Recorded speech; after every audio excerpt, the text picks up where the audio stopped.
Today I want to do a little bit of travel illustration from my recent trip to Spain. There's so much from that trip that I want to paint, but today I want to focus on my day in Segovia. It's a city that completely blew my mind. It's so beautiful and historic and impressive, and I hope that this video kind of makes you feel like you're coming along and you're exploring the city with me, and we're capturing everything in our sketchbooks together. Now, Segovia might not be as internationally famous as like Madrid or Barcelona, and honestly, I had no idea what to expect when I went there, but it completely blew me away, and it ended up being one of the places that left the biggest impression on me. It's one of those places that makes you feel like you've time traveled to a very distant past or to like a fantasy world from a movie. It feels truly ancient, but in the best of ways. Even though it's kind of a small city, it feels very rich and full of character. There's all this beautiful architecture and like hand-carved decorated walls that just have a level of detail and craft that I feel like we don't really see in modern cities anymore. The minute we arrive in the city, the first thing we see is the massive Roman aqueduct. It is huge and it's insanely old. It's actually so old that nobody really knows exactly when it was built. It feels kind of surreal. The fact that something so huge and so ancient is still standing there as if no time had passed since it was made, and that it's just right there in the middle of the streets. It's not inside a museum or behind a glass. You can walk right up to it and touch the stones if you want. This is not just a little decorative arch, it's more than 17 kilometers long and 30 meters tall. And it was a functioning water system all the way up until the 70s. And when you stand right in front of it, it really seems to go on forever. To me, the craziest part is that the Romans managed to build such a monumental thing with so little, pretty much just stone and human effort. They had no machines, no electricity, they didn't even have cement or anything to hold the stones together. It's just shaped and balanced so perfectly that the entire structure can support itself just through gravity and pressure alone. And that's kind of insane to think about. And just a quick side note, the paintings that I'm making today aren't supposed to be perfectly realistic or amazing. I mean, of course I want them to turn out nice, but that's not really the point. If I really wanted to get a perfect representation of this aqueduct, I could have gotten out a ruler and made a sketch beforehand to plan everything out. Or even easier, I could have just taken a picture of it, which I did, and moved on.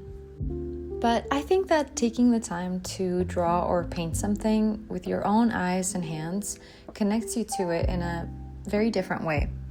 It helps you appreciate that thing more because it makes you pay closer attention to it and notice more about it.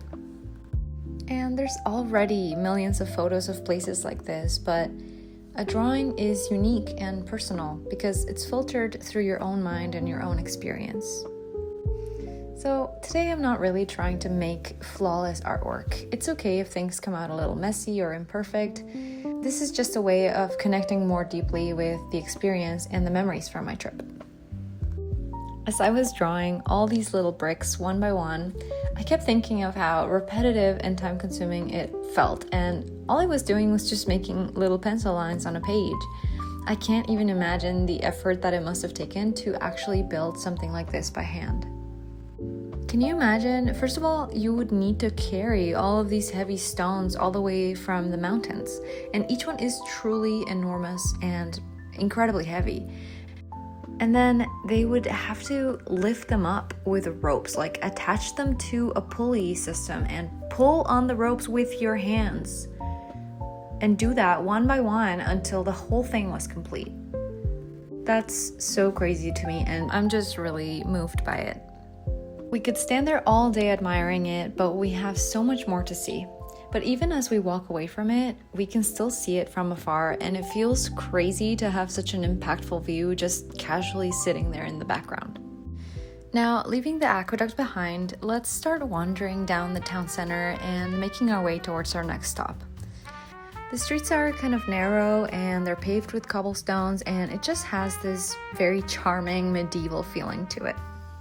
Everywhere you look, there are little cafes, bakeries, patios, and storefronts selling all kinds of things, especially cured meats like chorizo and ham.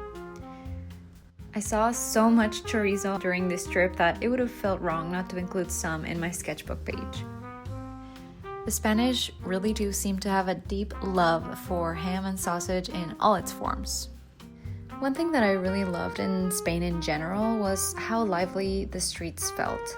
People just walk around or sit in a patio for hours talking, drinking coffee, enjoying the sun, and it just felt so much more joyful and relaxed compared to where I live.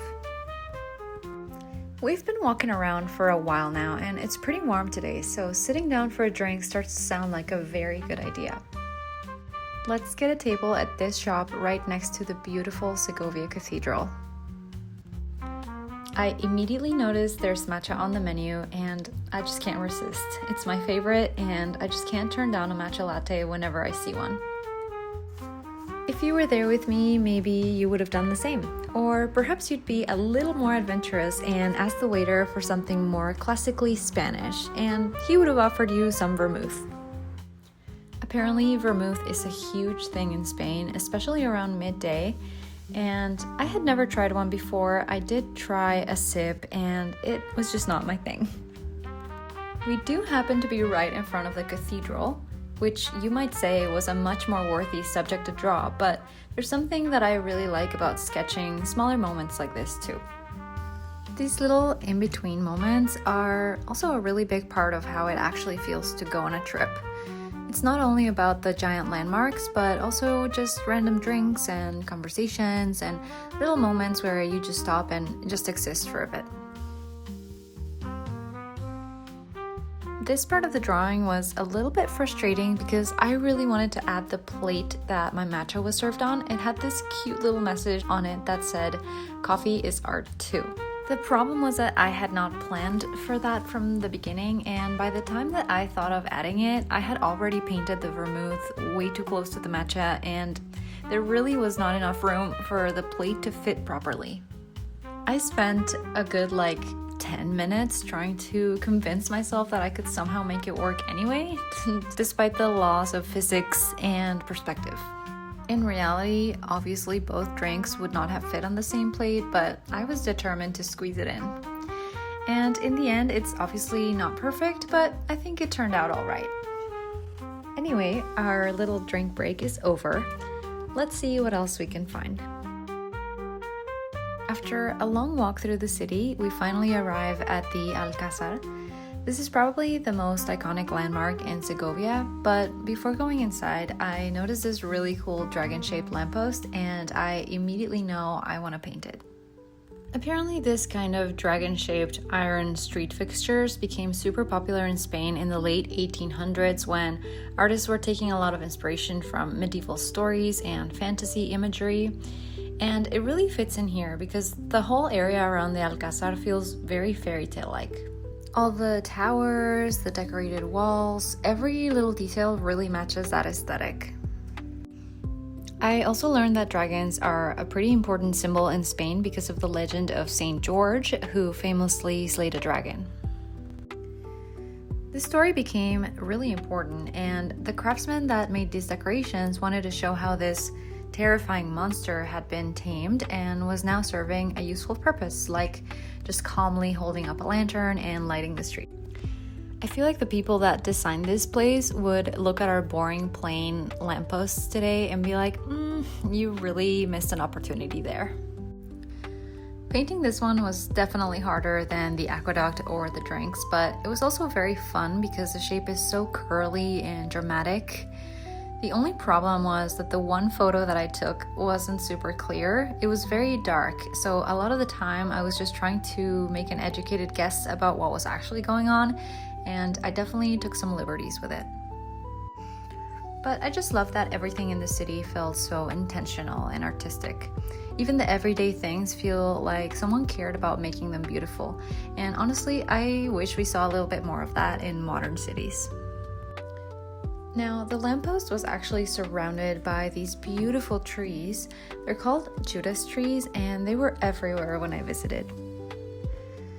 At first, I thought that they were cherry blossoms from a distance because of all the pink flowers, But what's unusual about them is that the flowers can grow directly out of the wood, even out of the trunk itself. And apparently you can eat the flowers too, which I really wish I'd known while I was there because I absolutely would have been tempted to taste one. Whether that would have been a good idea or not is another question. Maybe you would have talked me out of eating a random flower I found in public, or maybe you would have tried one with me. Who knows? According to an old legend, this is the type of tree that Judas hanged himself from after betraying Jesus, and that's where the name comes from, which is a very dark backstory for such a lovely looking tree. But they also go by other names like redbud or love tree, which I think is much more fitting. I went to Spain in April, and one thing that surprised me was how lush and colorful it was. Before the trip, I don't know why, but I think I had subconsciously imagined Spain as being kind of dry and beige, but instead there were just plants everywhere, trees in bloom, and these bright pink Judas trees popping up all over the place. After drawing so many stone bricks and walls and arches and decorative metalwork, painting flowers felt like a breath of fresh air. Flowers and trees are some of my favorite things to paint because they're not only beautiful, but they allow you to be a little bit more expressive and loose and carefree. With architectural subjects like the aqueduct, even if you're painting them loosely like I did, you still need to think a little bit more carefully about proportions and perspective and structure. And I still really loved painting all those subjects too, but plants are so organic that if you put a petal in the wrong place, nobody will notice. They're already growing in all sorts of directions, so there's less of a need to be precise and to get everything exactly right. There's a lot more room for playfulness, and that makes the process very enjoyable. While waiting to go inside the castle, we kept noticing these beautiful patterns on a lot of the walls, and it turns out they're made using a very traditional technique called Segovian esgrafiado. The name comes from the Italian word meaning to scratch, and it was made by stacking 2 layers of plaster in different colors and then carefully scraping away parts of the top layer to reveal a pattern. Some of these walls around the Alcazar are over 700 years old, which means that this pattern we're sitting here drawing has been there since the Middle Ages. This is not just a Spanish technique, it's specifically Segovian, and it became so central to Segovia's identity that at one point the city actually required buildings to use it to help preserve the distinctive look of the city. I just think it's really amazing seeing the result of so many generations of people keeping this tradition alive. And this is another example of how much time and effort the people of Segovia put into something that by our modern standards could be considered unnecessary. I can totally imagine someone today looking at this and saying, why spend all that time and energy carving patterns into a wall when you could just paint it on, or use a wallpaper, or just leave it plain? What I loved so much about this city is that beauty and artistry and craftsmanship are seen as worthwhile and seem to be pretty high on their priority list. There's actually a lot more that I had planned to paint for this video, but I think I might need to split this into 2 parts. In the next part, we can actually go inside of the castle and even climb one of the towers to see the whole city from above. Let me know in the comments if that's something that you would like to see. But in the meantime, you can watch me go through all the art supplies that I bought in Spain in my previous video. It's been so nice reliving this day through painting, and I really hope that you enjoyed it too. Thank you so much for watching and coming along with me, and I will see you in my next video.